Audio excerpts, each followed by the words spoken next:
écoutez la radio nationale du Mali, il est 13h à Bamako et à Kéniéba.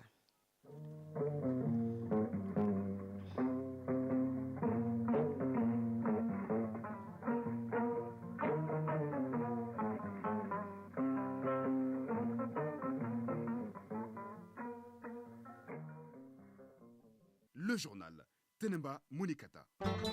Bienvenue à la deuxième édition de Mali Actualité. Front social tendu au Sénégal, l'opposant Ousmane Sonko, convoqué devant les tribunaux pour diffamation par le ministre du Tourisme, ses partisans prévoient une série de manifestations. Les autorités n'entendent pas les laisser faire. Depuis la tribune des Nations Unies, l'ancienne première ministre Aminata Touré dénonce une éventuelle candidature du président Macky Sall à un troisième mandat présidentiel.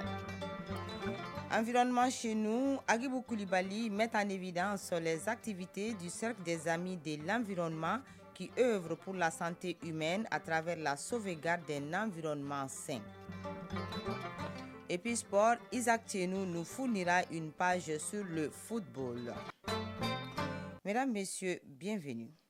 Le Comité national de suivi des engagements du Mali relatif à la conférence internationale sur la population et le développement CIPD plus 25 s'est réuni. C'est là pour valider les activités supplémentaires du plan d'action, des financements et de mobilisation des ressources destinées à la mise en œuvre des engagements. Le comité examine également les termes de référence du groupe technique restreint de pilotage et le niveau de mise en œuvre des résolutions. Nous, Sissoko. Après la tenue en 1994 au Caire en Égypte de la CIPD, Conférence internationale sur la population et le développement, celle organisée à Nairobi au Kenya un quart de siècle plus tard, appelée CIPD plus 25, 170 pays et entités ont adopté la déclaration de Nairobi qui invite les pays à la réalisation des 3 zéros transformateurs. C'est ainsi que le Mali a pris des engagements. Il s'agit de parvenir à zéro besoin non satisfait en planification familiale, contribuer à atteindre zéro violence sexuelle et sexiste, augmenter le budget alloué aux questions de population et développement, contribuer à la capture du dividende démographique, construire une société pacifique, juste et inclusive. Le Comité national de suivi des engagements du Mali mesure le chemin parcouru, procède à la validation des activités supplémentaires du plan d'action de financement et de mobilisation des ressources. Sekou Amadou Traoré, directeur national de la population. Nous sommes à 5 ans quand même de ces engagements.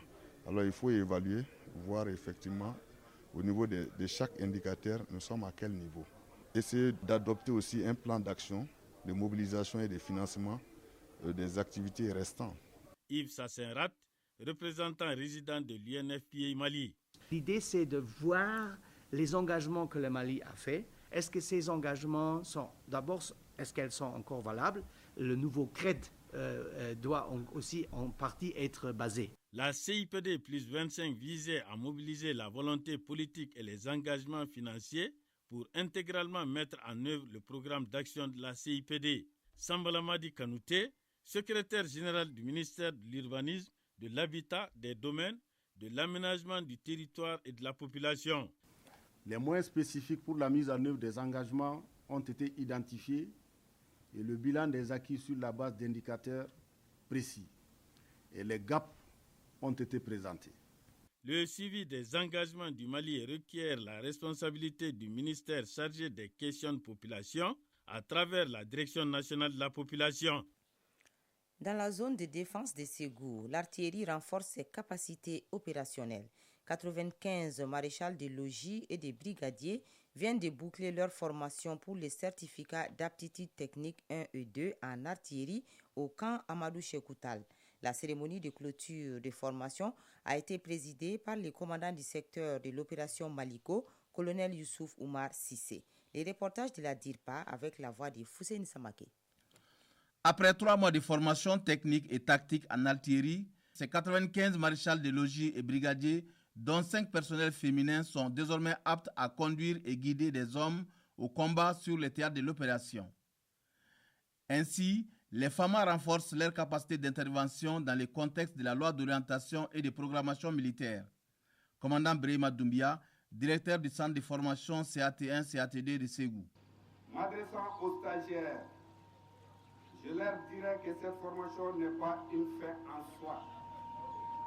Elle n'est que le début d'un long processus que seule l'instruction continue dans vos différentes unités et corps viendront compléter.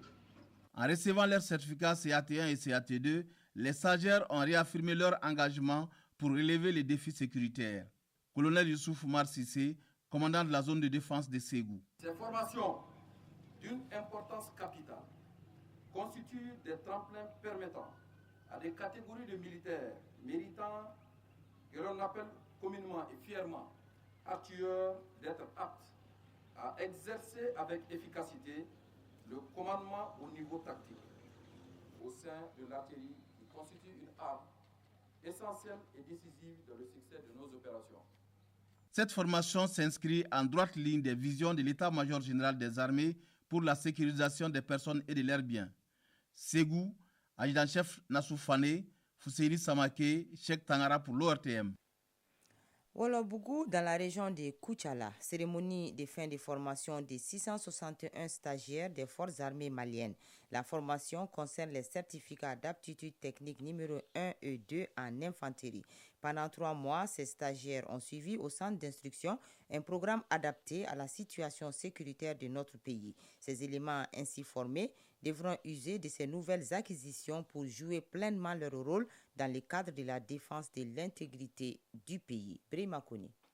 Les récipiendaires des certificats d'aptitude technique CAT2 et CAT1 en infanterie sont au nombre de 661 stagiaires, dont 336 élèves sergents et 325 élèves caporaux. Au niveau du CAT2, Ibrahim Samake est classé premier. Quant au CAT1, le major s'appelle Ibrahim Yakouba Touré. Cette formation classique de 3 mois devra permettre aux stagiaires de mieux faire face aux difficultés liées au statut militaire. Capitaine Sanoussi Satao, directeur du centre d'instruction de Wolobougou. Vous avez en face de vous des chefs de groupe et chefs d'équipe de grande potentialité, aptes à commander en toutes circonstances et en tout lieu un groupe ou une équipe, pour accomplir sans doute avec succès toutes les missions opérationnelles organiques qui leur seront assignées. Cette formation devra contribuer à répondre aux exigences de la situation sécuritaire de notre pays.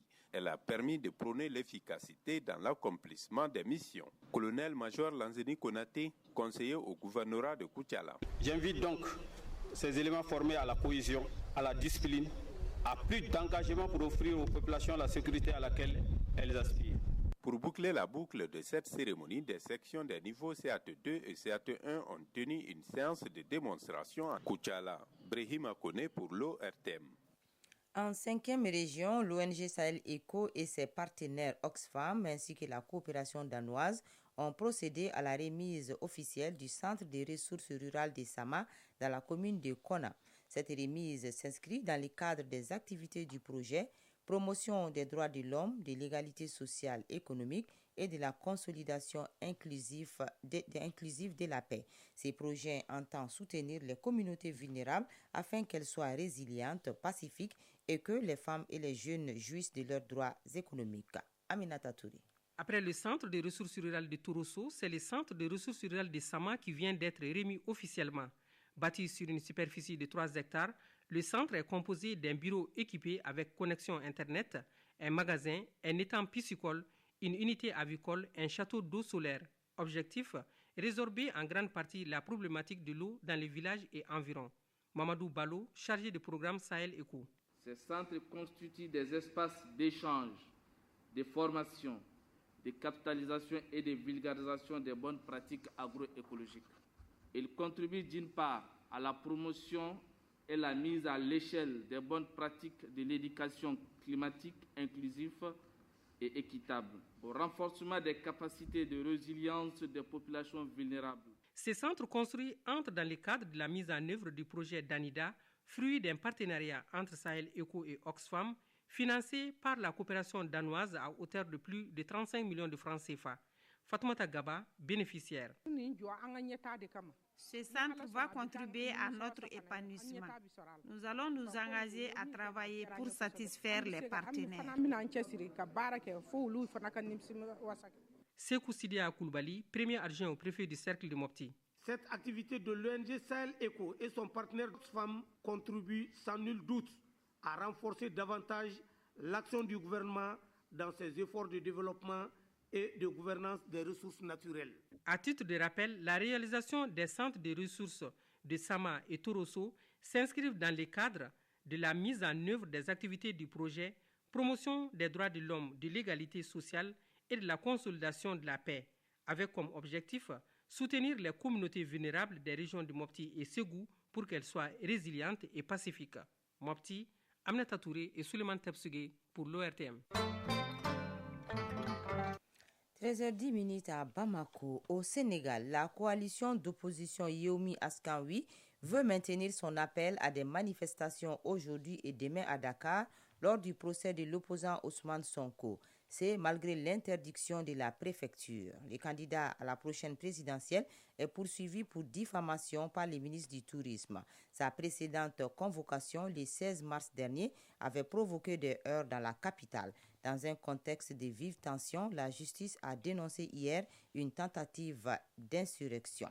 Toujours au Sénégal, l'ancienne Premier ministre Aminata Touré s'est prononcée hier lors d'un entretien depuis le siège des Nations Unies à New York sur l'éventuelle candidature à un troisième mandat du président Macky Sall. Selon Aminata Touré, le chef de l'État laisse planer le doute sur le sujet. Elle estime que la constitution sénégalaise est très claire et que Macky Sall ne peut absolument pas se porter candidat à la présidentielle prévue en 2024. Désormais elle-même candidate à cette présidentielle, l'ancienne fidèle du président a quitté la majorité en septembre dernier, dénonçant une vague de répression sans précédent. Aminata Touré assure que les démocrates sénégalais sont prêts à y faire face. La vice-présidente américaine Kamala Harris s'est adressée hier à la jeunesse au Ghana. Elle a promis une nouvelle ère de partenariat entre les États-Unis et l'Afrique, glorifiant l'autonomisation des femmes, l'innovation, l'inclusion numérique et le développement de l'économie. Kamala Harris est attendue aujourd'hui en Tanzanie pour la deuxième étape de sa visite en Afrique.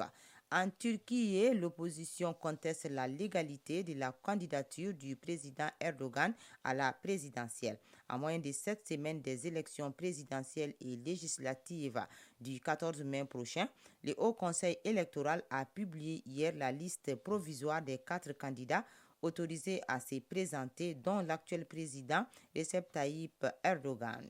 Mais l'opposition conteste la légalité de sa candidature, affirmant que le chef de l'État termine son deuxième mandat, la limite selon la constitution du pays. Une requête a été déposée auprès des autorités.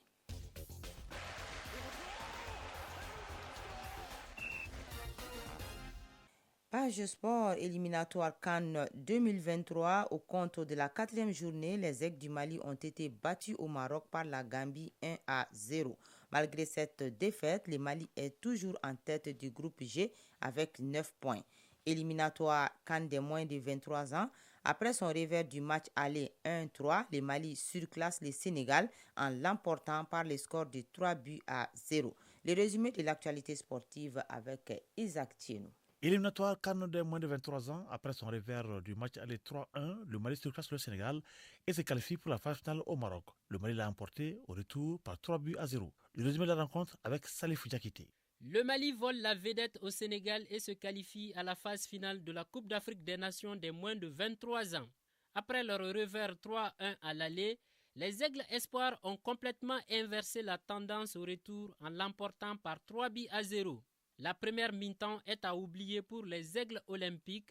En seconde période, les protégés du sélectionneur Alou Badra Diallo déroulent et marquent 3 buts en l'espace de 13 minutes. D'abord, Hamidou Diallo débloque la situation de la tête à la 60e minute. Peu de temps après, Kamori Doumbia corse l'addition à la 68e minute. Le Mali refait son retard sur l'ensemble des deux rencontres. À la 73e minute, Mamadou Sankaré sécurise la victoire et la qualification du Mali en crucifiant le portier sénégalais. Le Mali s'impose par 3-0 et se qualifie. Alou Badra Diallo, sélectionneur des Aigles Espoirs. J'ai jamais douté de cette équipe. Aujourd'hui, les jeunes ont montré qu'ils savent. Je savais qu'on pouvait quand même réussir quelque chose. Je félicite le peuple malien. La CAN des moins de 23 ans, c'est du 24 juin au 8 juillet 2023 au Maroc. Parlons de l'équipe senior. Les Aigles du Mali en déplacement à Casablanca au Maroc, au compte de la 4e journée des éliminatoires de la CAN en Côte d'Ivoire, ont été battus par la Gambie 1-0. Les Aigles restent toujours leaders de leur groupe et n'ont besoin que d'un point pour valider leur billet pour la CAN en Côte d'Ivoire. Retour sur ce match des Aigles avec nos envoyés spéciaux à Casablanca, Adjo Matina et Omar Traoré. Ne disposant pas de terrain homologué, la Gambie reçoit le Mali au complexe sportif Mohamed V de Casablanca.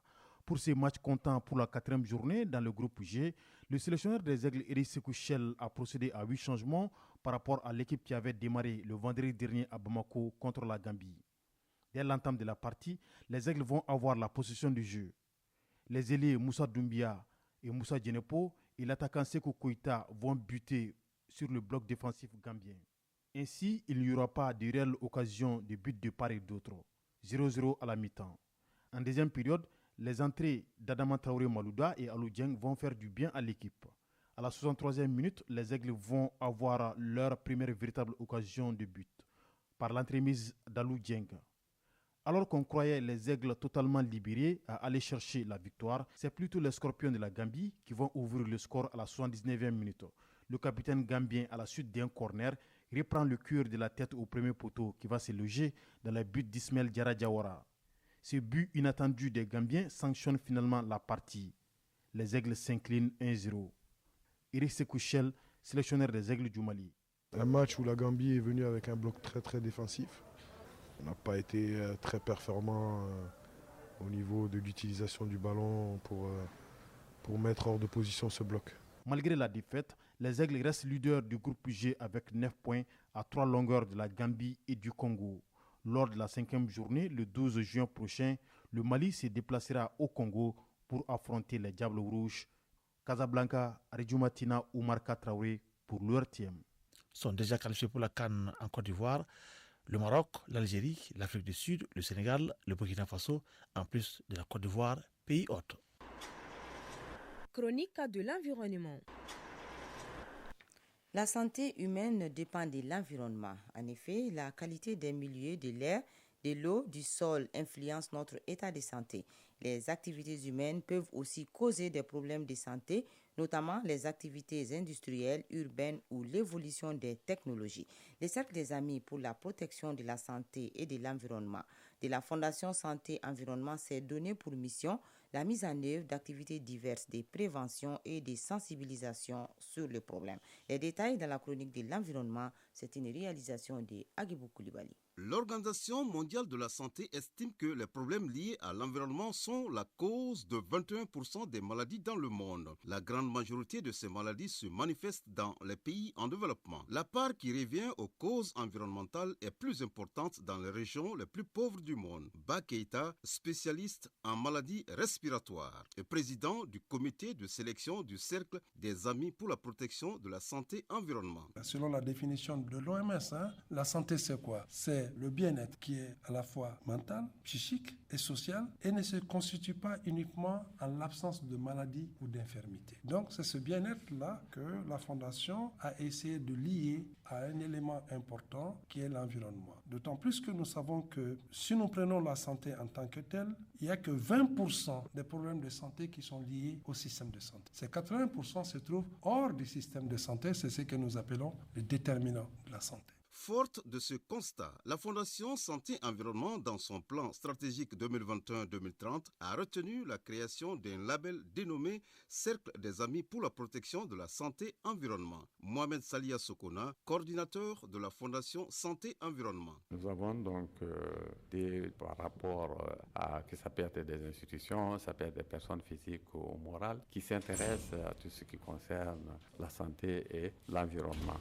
Donc, nous avons imaginé que, est-ce que si nous faisions un label, conçu une sorte de label, pour donc compenser, pour faire la reconnaissance et pour vraiment les amis de la santé et de l'environnement et qu'on allait donc donner ce label-là lors du conseil d'administration. Le conseil d'administration a estimé qu'il fallait aller par étapes et qu'au lieu d'aller au label, il fallait d'abord voir comment faire des prix. Occasion pour le Cercle des Amis pour la protection de la santé et environnement d'amener les organisations de la société civile, les collectivités territoriales et les individus à s'investir dans la protection de la santé et de l'environnement. Bakeita, spécialiste en maladies respiratoires. La fondation a besoin de plus de visibilité. Elle est connue, mais le cercle est encore restreint. On voulait élargir ce cercle de visibilité. Et deuxième élément, pour que les ONG, les associations qui travaillent sur le terrain, qui font un travail extraordinaire dans le domaine de la protection de l'environnement, que ce travail puisse être reconnu et connu. Et troisième élément, pour qu'ensemble, nous contribuions à la mise en œuvre de la politique nationale du pays qui est consacrée à l'environnement. Ce sont ces trois facteurs conjugués qui expliquent, n'est-ce pas, pourquoi la Fondation Santé et Environnement a décidé de l'attribution de ce prix. Et nous sommes au début du processus. Avec comme slogan Air, eau, sol, ensemble préservons notre héritage commun, la Fondation Santé et Environnement a mené plusieurs activités, notamment les champions de l'environnement, l'opération Bamako sans déchets, l'opération plastique et la signature de partenariat avec l'agence du bassin du fleuve Niger, entre autres. Merci Agibou Koulibaly et c'est ce qui met fin à cette édition présentée par Tenemba Mounikata, mise en onde assurée par Bintou Traoré et réalisation Dossé Baba Diara, coordination Ousmane Dao. Merci à vous de nous avoir suivis.